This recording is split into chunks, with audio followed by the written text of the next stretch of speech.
This equation shows how energy is quantized. In other words, it can only exist in set amounts. It's kind of like when you go to buy milk. You can buy a cup of milk, maybe, a pint of milk, a quart of milk, a gallon of milk, and so on, but you can't go to the store and say, I want 1 3/4 cups of milk. It only comes in discrete amounts.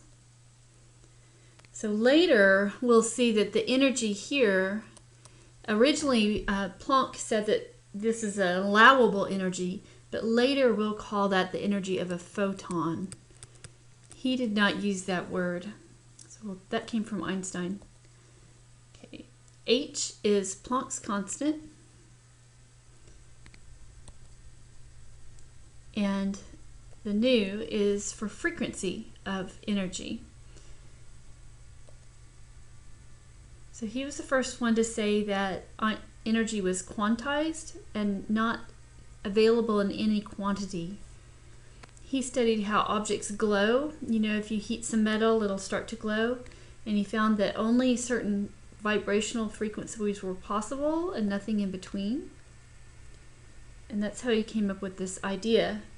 Now, he thought that energy was quantized not because it came in discrete particles, but he didn't know exactly why. He just knew that energy came in multiples of this amount. It was Einstein that decided that energy must be made up of small packets then, called photons.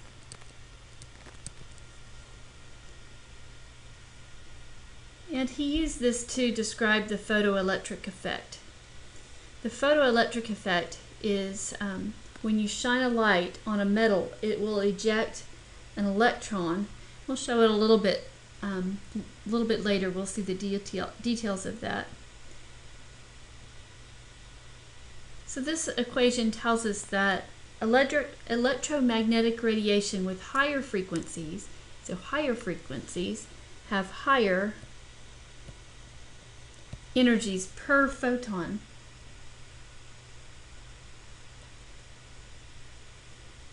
Let's talk about the electromagnetic spectrum. The different types of electromagnetic radiation.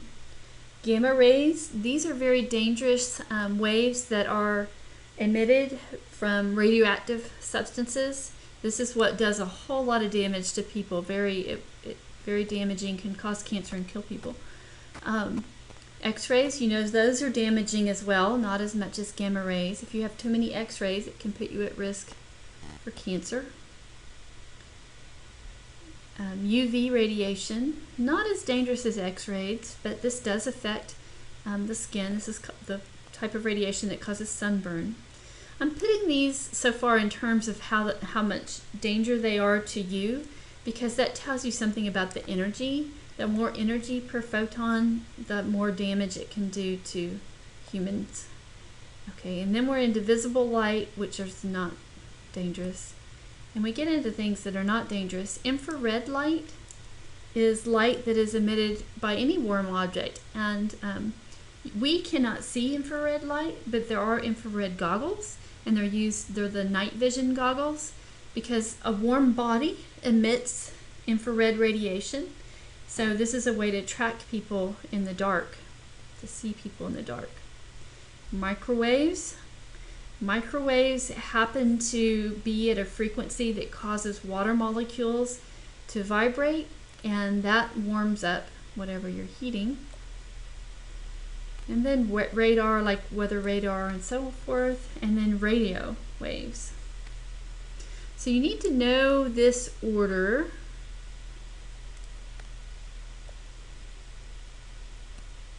Let's back up. Let's look at visible light in a little more detail.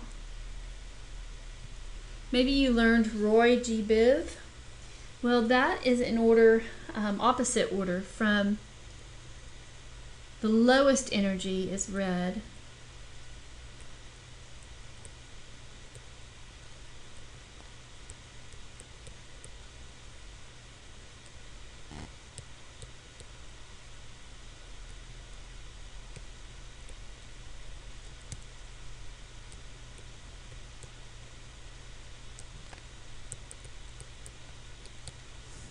So you need to know the rainbow and how it fits into this as well.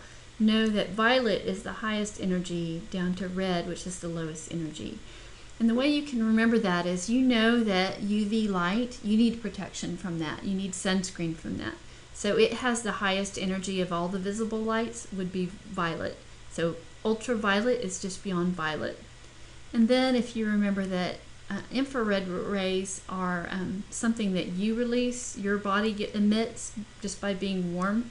And so it's not very dangerous at all. So that gives you kind of the ways to remember the order from high energy to low energy.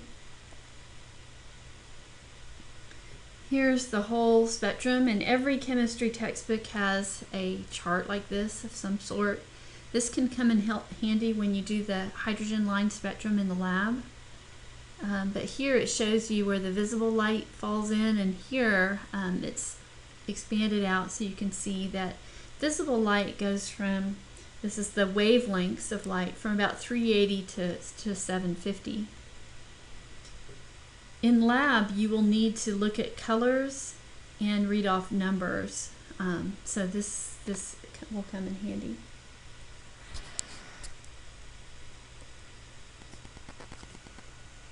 The photoelectric effect. This is what I told you that Einstein studied in order to propose the idea of a photon, and going from Planck's equation. So this is Planck's equation, but Einstein took it a little further and said that this energy is not just a possible energy, it's the energy of one photon. So what happens if you shine a light on a metal, sometimes electrons are ejected from the metal.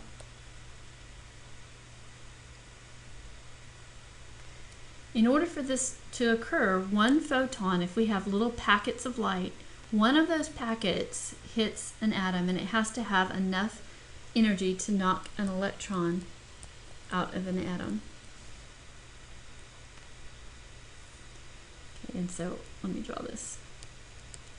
So an electron is emitted. Here's an example question. Potassium is the metal, emits electrons with violet light, but not with red. Why not?